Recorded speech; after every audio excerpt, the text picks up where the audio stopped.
o relatório ele afirma de maneira muito clara que as pessoas estão se deslocando por diferentes fatores, né? Não só apenas conflitos e guerras, que são aqueles fatores que definem tradicionalmente a pessoa refugiada, aquela que precisa buscar proteção em outro país, mas também questões de instabilidade política relacionadas à pobreza, as mudanças climáticas cada vez mais causando impacto que forçam as pessoas a deixar o seu país, e também ainda os efeitos da Covid-19 que aumentaram as diferenças sociais nos países, e isso tem também forçado as pessoas a sair.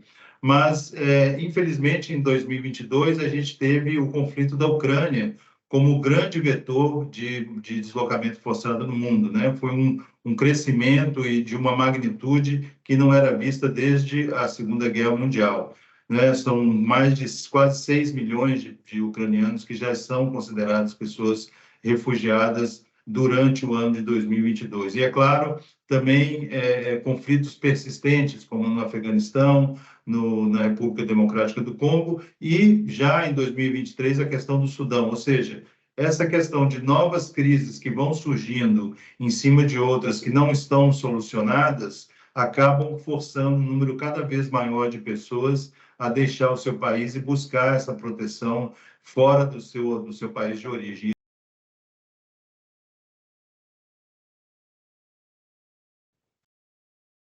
Bom, a América Latina se enquadra exatamente nessas tendências globais, né? Só para a gente ter uma ideia, um dado que é muito importante, que eu acho que é um dado ilustrativo, 3 dos 5 países que mais receberam solicitações de refúgio em 2022 estão na América Latina, nas Américas, na região das Américas, Estados Unidos, Costa Rica e México.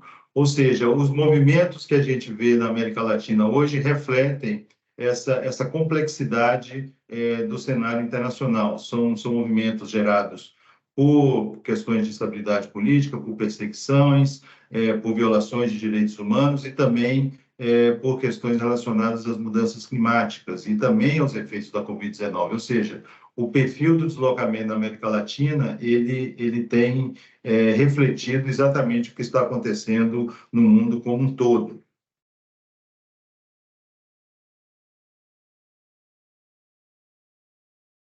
Bom, a América Latina e as Américas como um todo tem algumas rotas, alguns movimentos bastante definidos, né? A gente tem dentro da América do Sul movimentos muito marcados pela presença de pessoas refugiadas e imigrantes da Venezuela.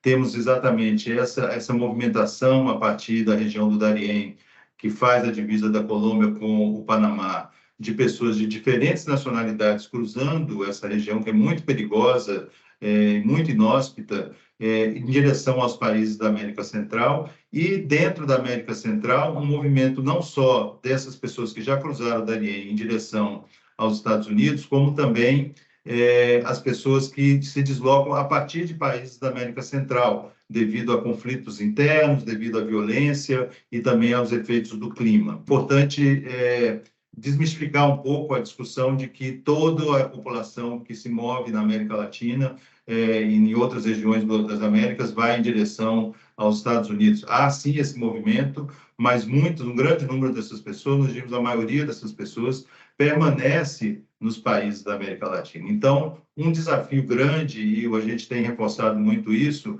é a necessidade que essas pessoas tenham soluções como, por exemplo, documentação, registro, para que possam se estabelecer nos países em que elas se encontram e não necessitem de fazer novos movimentos em busca dessa proteção que elas estão almejando.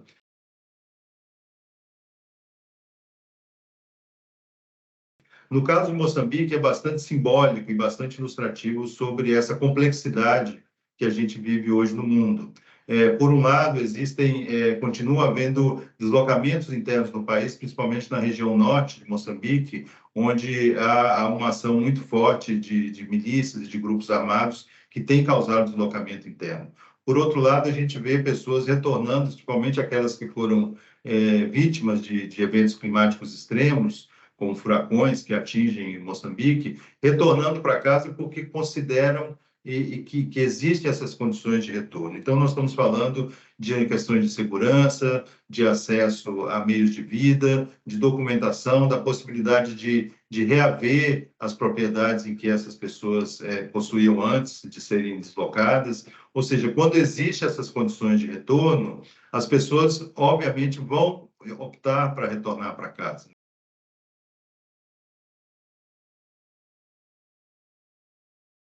Essa é uma mensagem muito importante. Se existem condições, se existem maneiras para que as pessoas retornem, elas vão sim tomar essa opção. A grande maioria delas quer voltar para casa, quer deixar de ser refugiado, quer deixar de ser um deslocado interno.